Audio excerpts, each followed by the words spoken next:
Hi, everybody. My name is Jennifer Evans. I've been in veterinary medicine for 23 years, and I have set out on a journey to bring a little bit of optimism to our profession. I plan on doing that by having conversations with veterinarians that are still in practice today in hopes to get some advice for veterinarians that are either graduating or looking to start a new path within their career. I'm actually really lucky because today it's very fitting that I am talking to Dr. Seth Jones. For many of you that do not know, Dr. Jones and I were very healthy competition for many years here in a town in Texas. Dr. Jones, how long have you been a veterinarian? 21 years this week. Okay. Yeah. Out of those 21 years, Doc, how long have you owned a practice? I'd say for 18 of those. 18? Yeah. Now, we say that in the respect that Dr. Jones has done more than just own a single practice. He's done a startup. He has sold a practice. He has ran a 16-doctor group. He has a large amount of experience in veterinary medicine altogether, and I admire him greatly. So, Doc, if you were to say 3 pieces of advice for a veterinarian looking to start their own practice, what do you think your 3 pieces of advice would be? Number one, I'd say find a way to say yes to the clients. Okay, I like that. Can you expand on that a little bit? When you say find a way to say yes, what does that look like to you? It means taking some risks now and then. It means pushing your employees. It means saying, yeah, we can do that today, not next week, not next month, not next year, but we can do it now. Or we're just going to figure out a way. Or Mrs. Smith, yes, go ahead and bring him in. Say yes. Find a way to say yes. You know what I like about that, and you and Dr. Lang did this very well from what I can tell, and I've seen him in practice many times. You're not afraid to get your hands dirty. When you know something needs to be done, you're not asking someone else to do it. You're not afraid to step up and be the doctor that takes the lead on that. And I have a huge amount of admiration for that because so many times practice owners will say, we're going to do it, but then they expect other people to be the ones taking those actions. And you've never, in my eyes, been afraid to step up and take the bull by the horns, so to say. So I think that's a really great quality for you to have.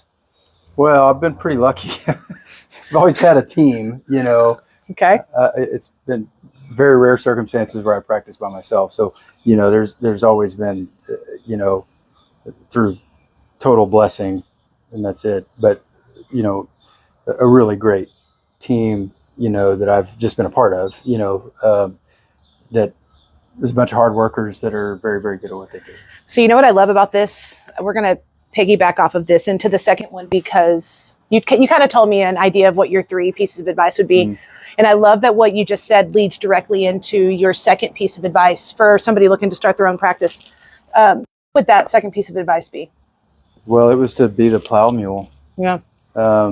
You got to, it to some degree depends on where you're at in your career and where you're at in your practice and in the hierarchy and all that, but you have to be willing to accept the work. And I used to wake up and think, in the shower, I'd do the whole, okay, you got to put bread on the table for 50 families today.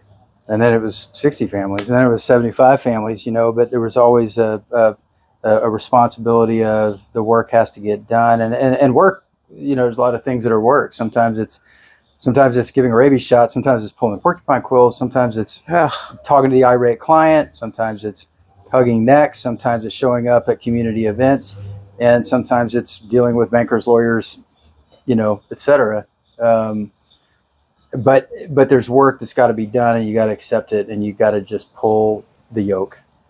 You know what I like about that? It kind of links back to, I really like to set my intention for the day. When I get up, one of the biggest things I like to do is set my intention. What is the outcome that I want from today? Okay. And I like that thought process because it seems like that is your way of setting your intention of, I'm going to accomplish this because I know that I'm doing it for my team and because I know that I have so many people relying on me and their families. And I really think that's a great piece of advice. So that kind of takes us into the third one. What if you could give a third piece of advice? Yeah. So, the third is to be light on your feet. And and you asked me specifically about practice ownership, but I think it applies everywhere. Like, you've got to be adaptable, and you've got to be able to change, shift gears, whatever it is, whether it's, the stock market crash 2008, whether it's, a new clinic moving in 2011, whether it's 2010, December 2010. It was 2011 before we kind of noticed them. It was. You say that, but for some reason, I feel like you had a close eye on what we were doing. Then, then there's the internet pharmacies, and how do you double down and COVID, beat that? There's COVID, and long haul COVID, all that mess, angry clients, all that kind of stuff.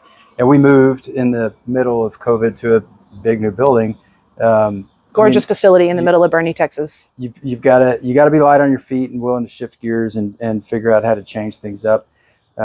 Certainly a leadership position, but even for us and our team, and that probably fits in with your find a way to say yes. They've got to be able to make quick changes and adapt to the way even just the day is going. So yeah, those, I think. In our conversation earlier, Seth, you had made a comment that you would say a statement to Travis to help kind of get through your harder days. Yeah.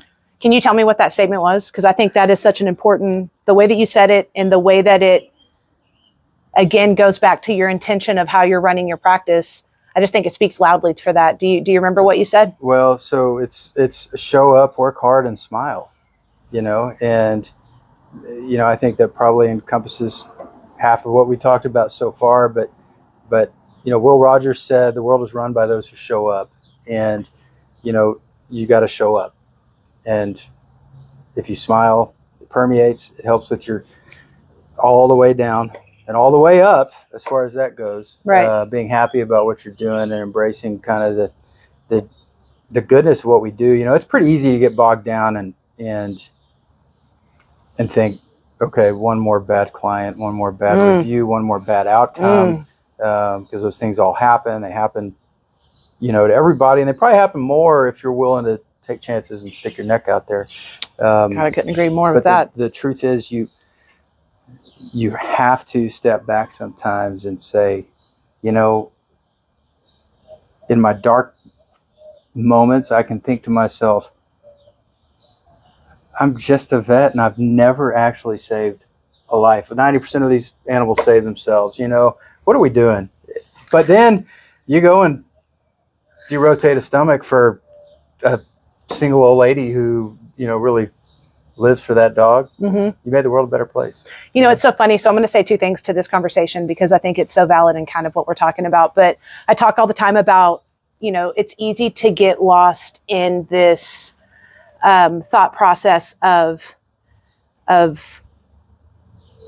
outward things coming in, like, oh, it's been a hard day. Oh, I had a, rough time with my partner. Or, it's very known that a lot of people who practice inside of veterinary medicine as support staff have a hard time financially.